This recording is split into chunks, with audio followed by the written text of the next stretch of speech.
টমেটোর টক, টমেটো ভর্তা বা টমেটো চাটনি যে নামে চিনেন না কেন, আপনাদের কাছে রিকোয়েস্ট থাকবে যারা এভাবে একবার খান নাই তারা চাইলে এটা একবার ট্রাই করতে পারেন। রেসিপিটা আশা করি ভালো লাগবে।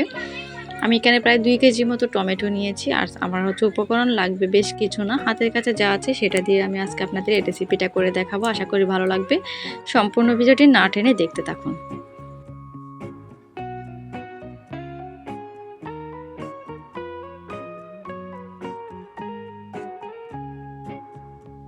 তো এইখানে প্রায় 2 কেজি মতো টমেটো আমি নিয়েছি, একদম ক্ষেত থেকে তুলে এনেছে। তো আমি হচ্ছে কিনে নিয়েছি, আসলে খুব পাকা পাকা টমেটোগুলো আর বেশ একটু টক। তো আপনারা চাইলে হাতে যেটা পান, যেরকম টমেটো পান না কেন ওই টমেটো দিয়ে আপনারা চাইলে করতে পারেন। রেসিপিটা যারা খেয়েছেন শুধুমাত্র তারাই জানেন, আর যারা ট্রাই করেছেন তারা কমেন্ট বক্সে অবশ্যই জানিয়ে দিবেন কেমন লেগেছে রেসিপিটা। আর যারা এখনও খাননি তারা প্লিজ এই রেসিপিটা দেখে একবার হচ্ছে করে দেখবেন, আর বাসায় অবশ্যই আপনার একটু ভালো লাগবে, আমি কথা দিচ্ছি। তো আমি কিছু টমেটো আমার প্রয়োজন অনুযায়ী আমি হচ্ছে নিয়েছি। আমি 2 কেজি টমেটো পুরোটা একেবারেই নিইনি, একটু বেশ, যেহেতু গায়ে একটু কাদা লেগেছিল আমি একটু ভালো করে ধুয়ে নিয়েছিলাম। যদিও আমি বাইরে থেকে ধুয়েছিলাম সেটা আমি ভিডিওতে দেখাইনি। কিছু ভিডিও নেওয়ার জন্য জাস্ট আমি আপনাদেরকে অল্প একটু দেখিয়েছিলাম।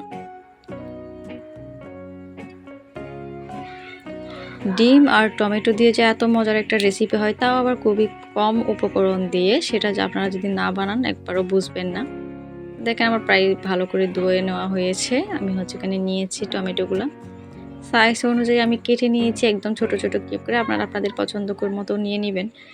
মানে বিশেষ করে ভালো হয় এরকম ছোট ছোট করে কাটলে, এটা একটু ভালো দেখায়।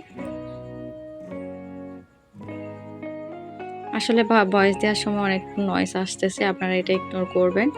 আর ভিডিওটি একটু মনোযোগ সহকারে দেখবেন। আর যারা এতটুকু চলে এসেছেন লাইক দিতে ভুলে গেছেন, একটা লাইক দিবেন অবশ্যই। আপনাদের কাছ থেকে আমি এটুকু আশা করতেই পারি।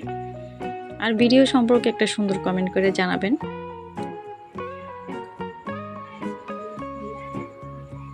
আমি এখানে তেল গরম করে নিয়েছি, তারপর মশলা হিসেবে হাতের কাছে যা ছিল সেটাই দিয়েছি। পেঁয়াজ কুচি, রসুন কুচি আর হচ্ছে কাঁচামরিচ, সেটা আপনাদের পরিমাণ মতো দিবেন, ঝাল বুঝে দিবেন যতটুকু ঝাল খেতে পছন্দ করেন। এটা যেহেতু দেশি টমেটো একটু টকের পরিমাণটা বেশি হবে, যারা টক টক ভাত খেতে পছন্দ করেন তাদের জন্য একদম পারফেক্ট একটা রেসিপি। গরম ভাত দিয়ে একদম সেরকম মানে মজাই লাগে আসলে খেতে। তো আমি যেহেতু এক হাতে ক্যামেরা ফোন ধরেছিলাম, অন্য হাতে আমি হচ্ছে ভিডিও করতেছি, যার জন্য হচ্ছে ভিডিওটা আপনাদের কাছে একটু উল্টাপাল্টা লাগতেই পারে। আর আমি রান্নাটা করেছি মাটির চুলায়, আমার জন্য একটু ট্রাপ হয়ে যায়।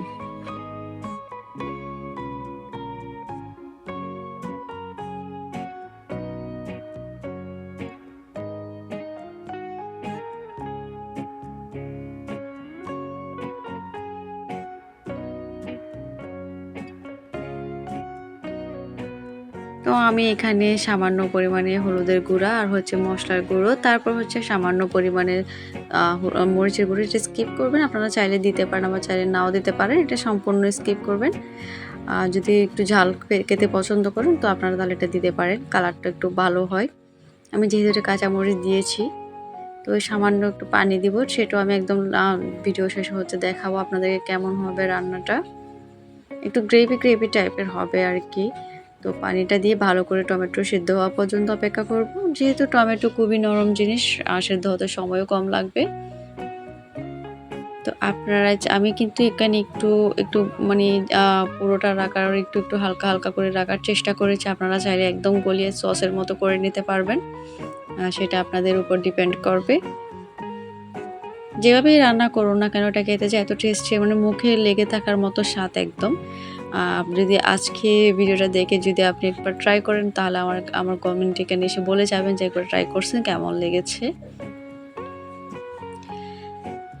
তো আজকের মতো এখানে বিদায় নিচ্ছি। সবাই ভালো থাকবেন, সুস্থ থাকবেন। আল্লাহ হাফেজ।